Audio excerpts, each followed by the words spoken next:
Our guest on This is America and the World is Dr. Robert Kagan. Dr. Kagan is a senior fellow at the Brookings Institution, a contributing columnist to the Washington Post, and author of the new book, The Jungle Grows Back, America and Our Imperiled World. Dr. Kagan, good to sit with you once again. A great pleasure to be back, thanks. The jungle grows back. You say the world is an international jungle. What does that mean? Well, it means a number of things, but what I'm talking about is there are always forces in the international system which tend toward conflict and anarchy and chaos. That's the sort of natural order of the international system. We've created an order which sort of keeps that in check to some extent, the way you can keep the jungle back and keep it at bay. And then there's elements of the human nature which are also constitute the jungle returning. Tribalism, nationalism, the desire for order and security, hatred of the other. All those things are as much a part of human nature as the good things we like to focus on. The same as love and the desire for freedom and individual liberty. And these things are constantly at war with one another, and when the sort of the darker side is becoming predominant, that's sort of the jungle growing back too. You use as a marker 1945, end of the Second World War, and kind of suggest that pre the end of the war, it was just chaos. There wasn't a great deal of world order, huh? That's right, and we tend to look back on that period of the 1920s and 30s with the rise of Mussolini, the rise of Hitler, the rise of Stalin. We tend to look back on that as the aberration, and those guys seem very esoteric and unique to us. And we think that history was inevitably going to move in the direction that we've seen. But if you were sitting there in 1939, you would have seen that was that Hitler, Stalin, and Mussolini were, in a sense, the culmination of an evolution that had been occurring for at least a century, if not longer. That was the natural state of affairs. And that's what we got away from. What we've been living through in and during this period since 1945 is really the aberration historically. So 1945, end of the war, and Germany is defeated, Japan is defeated, Great Britain is in shambles, France is in shambles. So America comes along and creates a kind of a world order, huh? Yeah, no, absolutely, and quite consciously in some ways. And I think, what we tend to go immediately to the Cold War. We go from World War II to the Cold War without realizing that there was a lot of thinking about how to create a system before we even knew the Soviet Union was going to be an adversary. And the critical elements of that for the Americans who'd lived through the first half of the 20th century and had lived through World War II was creating a system where, in Europe and Asia, you wouldn't have this endless cycle of aggression that both Japan and Germany had been involved with. So that meant pacifying them. It meant having an open economic order, not the kind of protectionism that had exacerbated geopolitical struggles in the previous period. And it meant having a world that was freer. An environment of freedom is the phrase that Dean Acheson used. And they tried to do that quite consciously. When you use this term liberal order, what does that mean applied to the West and America? Yeah, and I mean, it's what I was talking about, but it's a very concrete thing. I think sometimes people hear liberal world order and it sounds like a very abstract notion or it's all about idealism. But for those who founded that liberal world order, and I'm talking about people like Harry Truman and Dean Acheson, Roosevelt during the war, it was a very concrete series of steps. Taking a Germany that had been an aggressive dictatorship and transforming it into a pacific, vibrant democracy, doing the same in Japan. Those were very concrete things, and they led to other concrete steps. A unification of Europe, a setting aside of European nationalism, a growth in the European economy, and again, similarly in Asia. And that is the order that I'm talking about. That largely democratic, peaceful, and prosperous world. And EU nowadays, NATO in a little bit older days, play a role. Aren't they involved? Absolutely. And, the EU came about in the first instance, as any European will tell you, because the United States essentially settled the European problem by bringing peace and security to both Germany and France, who had engaged in 3 major wars. Uniting Germany and France in a common effort laid the foundation for the European community and ultimately for the European Union. And NATO was a critical security pact that held all that together and made all these other things possible. So we become a kind of an indispensable nation. Huh? That's right. That's the phrase that Clinton used, and he was right. And we're very much involved in global affairs. At the same time, we have a big responsibility, huh?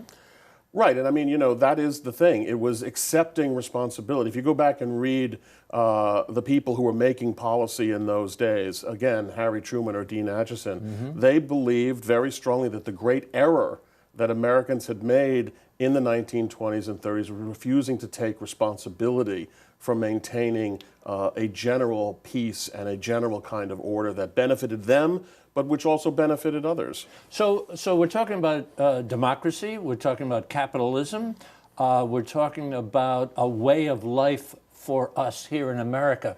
Why is it necessary for us to be focused all over the world to protect what we have here?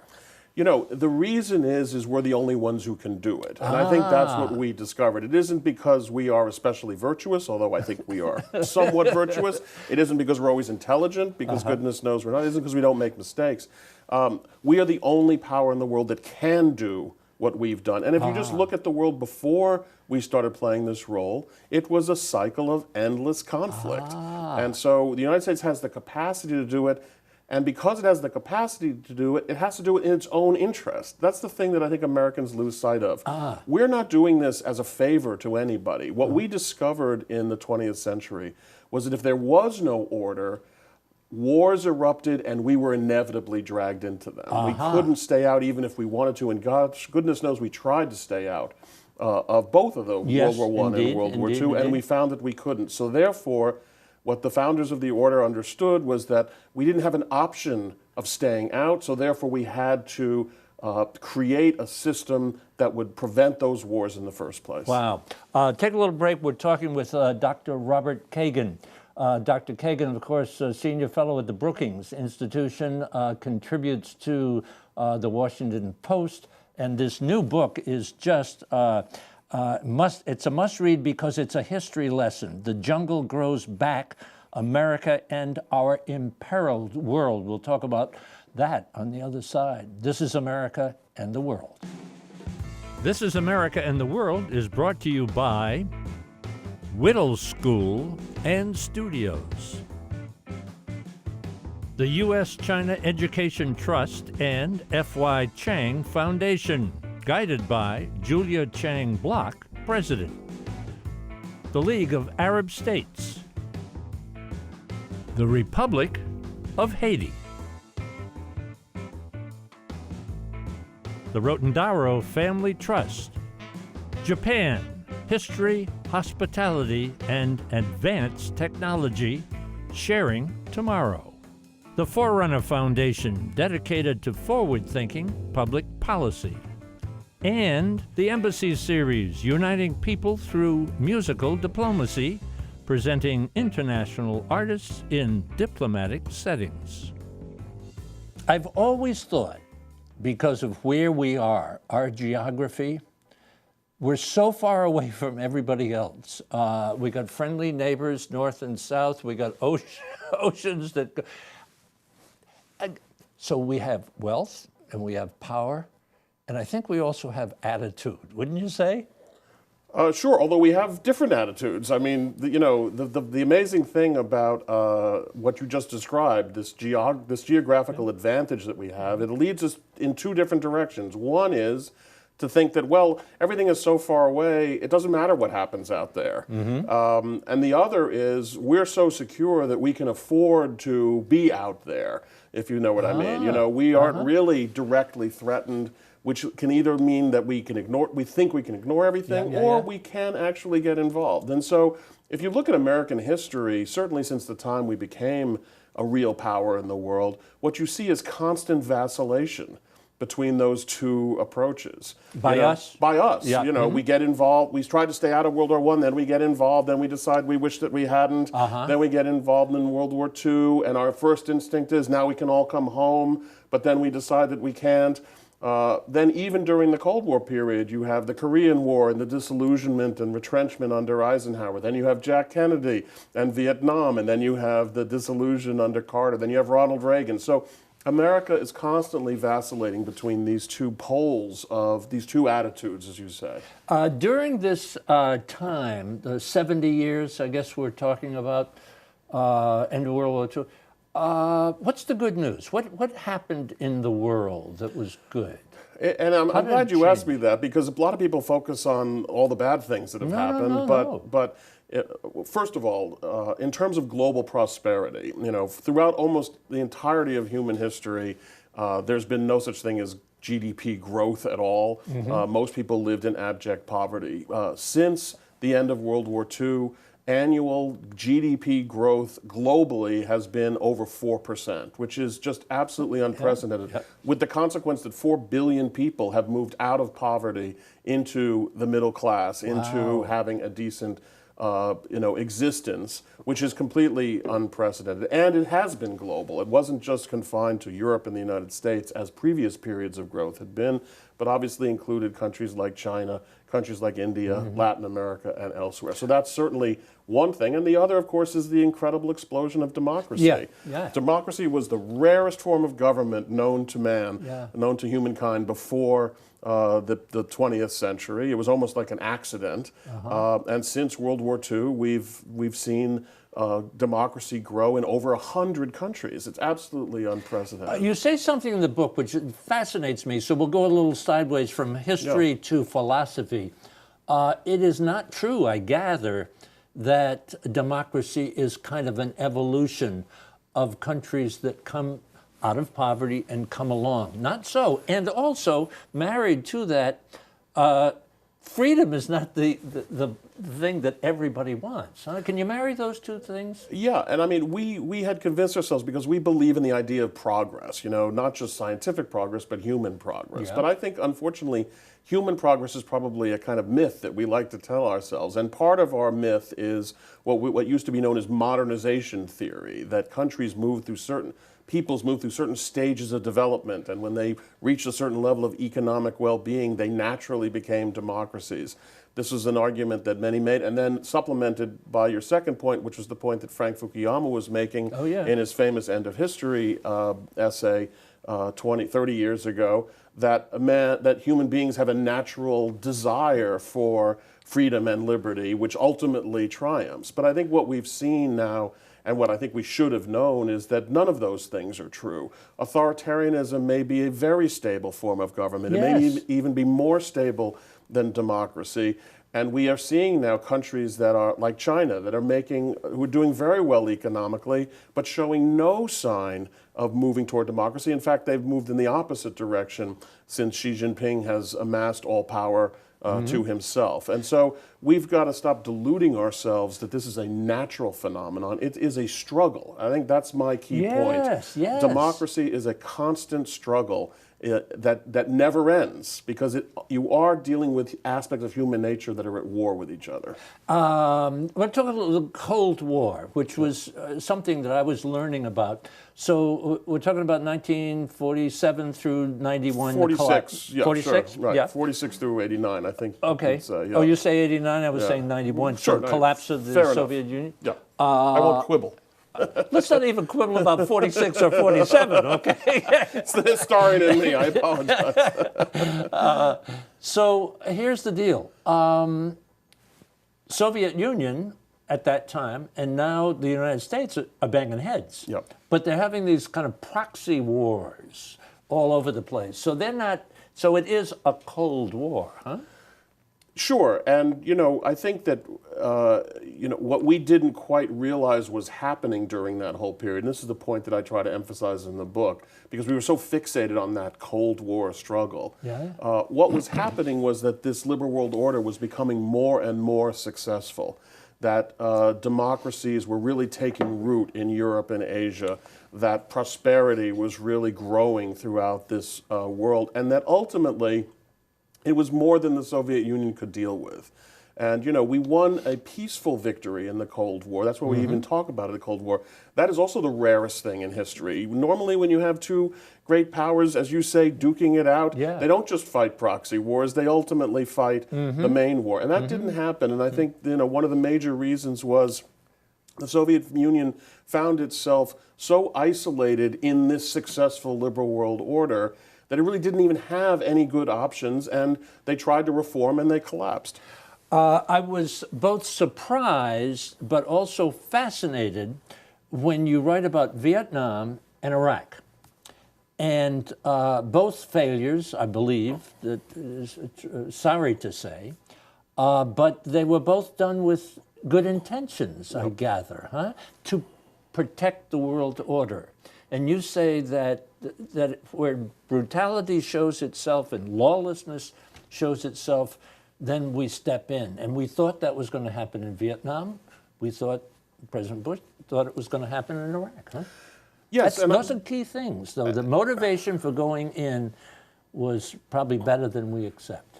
Well, you could say you could say both of them were mistakes, but but as you say, the motives behind them were not so different from motives that were guiding American foreign policy in general. After all, Americans now look back and say containment was a good strategy with regard to the Soviet Union. But the strategy of containment got us into Vietnam. And so, and one of the points that I really try to make in the book, which is not a popular point, is that there is no foreign policy that is going to be without failure. Foreign policy is a very difficult activity. Like all human endeavors, it is going to have its share of failures. And if people are looking for a foreign policy where there are no downsides, where there are no risks, where there's no immorality, where there's no cost, they are kidding themselves. And so we focus on the mistakes that we made in Iraq and Vietnam. We never talk about the mistakes we made by not doing anything. I think that, you know, if the men and women who, you know, created the world order after World War II, they remembered what we had not done. We had not stepped in to deal with these, you know, the jungle growing back in Europe and Asia prior to World War II. And then you look at, I remember talking with Secretary Albright, and I said, biggest mistake, and she said, not going into Rwanda. That was one. Or, you know, now we have Syria, and you wonder, you know, what's the right thing to do? And the president is now making a commitment to stay. Right, and of course, the other example I use is not going into Afghanistan to take out Al-Qaeda before they were able to hit us on September 11th, 2001. Yes, you know, before the fact. If we had gone into Afghanistan then, under the Clinton administration, that's one of their regrets, that could have been very messy too. That wouldn't have had a great answer. And people would have said, why did you do that? That was a tremendous waste of time. And yet we can now know that, well, the consequence is that we were hit on September 11th. So, you know, it's very easy to know the things we did wrong. It's hard to see what we did wrong by not doing something. What do you mean when you say we live in the bubble and we don't see the world as it is? I mean that we take for granted all the things that we were talking about earlier about the extraordinary nature of this system that we set up after 1945. We tend to take it for granted that that's just the normal condition without realizing how abnormal it is. And so when people say, as you know, one Obama official has said, you know, we have to learn to accept the world as it is. In my view, they don't really know what the world as it is looks like, because the only world that they've known is this relatively peaceful, relatively prosperous, relatively democratic world. The world as it is, in my view, looks like the world of the 1930s, not the world of the 1990s or 2000s. You say with President Obama and President Trump, we're on a slippery slope. Yes, absolutely. And, you know, a lot of people focus on what President Trump has done or hasn't done, and I certainly have my criticisms of his policies, but he is the creation of a deeper set of phenomena that pre-existed him. I mean, he was elected in part because Americans were already of this view that we should be backing away from much of the rest of the world. That was certainly what Obama felt he was elected to do, was to retract American involvement in the world. And so these trends in American attitudes, as you say, have been evolving for quite some time. I really think they began immediately once the Cold War ended, and many Americans forgot why we'd gotten into the global order business to begin with, and then said, well, now we can pull up, now we don't have to do anything anymore. Why are we out there? But we're still in the global order business, aren't we? Because we have no choice but to be, and in my view, because... So let's go back to the jungle grows back. What's your fear? My fear is, when people say what could go wrong, and they say, well, Russia's been misbehaving and China's misbehaving, That's and those things are things that I am also very concerned about. The prospect of a conflict with China, I think, in the future is very real. But I even have much deeper concerns than that. I worry about the Europe we've known for decades also falling apart and returning to something that it looks a lot more like what it looked like before 1945. Moving to the right. Growing nationalism, nations increasingly feeling they have to protect themselves from each other, which was the norm throughout European history before 1945. Democracy sort of teetering, as it did after World War I. There was a birth of democracies in Europe after World War I, and over the next 20 years, they kind of frittered away. So all the conditions that we have established that made for a peaceful Europe are now under some assault, including, unfortunately, from the United States itself. So what do you think Putin's up to? What do you think President Xi's up to? Well, they're up to slightly different things. In Putin's case, Russia can only be the kind of great power that the great world power that Putin wants it to be, if the West, if the liberal world order is in disarray, if it's divided and in conflict. If the liberal order is healthy, Russia is a second-tier power. It's only when the liberal world is at war with itself, as it was, for instance, during World War II, or that Europe is at war with itself, that Russia then has the opportunity to be a big player. So what is Putin's interest? Putin's interest is to undermine democratic cohesion in the liberal world, which is why he's attacked our elections, the French elections, the German elections, the Italian elections. That's what serves his interest. If Donald Trump and Angela Merkel are at loggerheads, that is exactly what Putin wants. That's the perfect outcome for him. 2 world wars, kind of the culmination of the world order collapsing in a way, and you suggest that possible it could collapse again. Yes, and again, in a way, and this is why I use this jungle metaphor, it's because that is the natural occurrence, The unnatural occurrence is holding all that at bay. If you don't hold it at bay, it does return. If you plant a garden, you haven't finished your job. You have to keep tending the garden, you have to keep cutting the weeds back, otherwise the jungle grows back. The jungle grows back, America and Our Imperiled World. Different question, whole different direction. Historian, author, Brookings, columnist, advisor to presidential campaigns and president. What's the biggest lesson you've learned in your life so far? It is that foreign policy is something that is very hard to succeed at. That most of the time you get it wrong. In an earlier book, I used the analogy of of hitting a baseball. If you miss 70% of the time and don't get a hit, you're going to the Hall of Fame. And I think that we, as a people, don't have a sufficiently tragic sense of what wielding power and what conducting foreign policy is all about. And so we're incredibly impatient. Now you say, why have I learned this? I've learned this because if you are in Washington, you see the political ramifications of errors and mistakes that I think are unavoidable. The political ramifications are that it leads everybody to say, we've just got to get out of this business entirely. And the sort of trying to keep Americans engaged in the world despite the failures, despite the difficulties, is a constant struggle. As people look at the news, especially what's going on in the world, 30 seconds, what would you have them keep an eye on? Well, I would have them keep an eye on Europe, because I think we are used to thinking that everything's fine in Europe. But the truth is, if you look at American policy from 1945 up right until the unification of Germany, the United States regarded itself as a European power, that it involved itself heavily in European negotiations on things like Brexit, etc. That's one thing. The other thing, most importantly, is to focus on Chinese military activities in East Asia. We have to be able to deter China from acting militarily.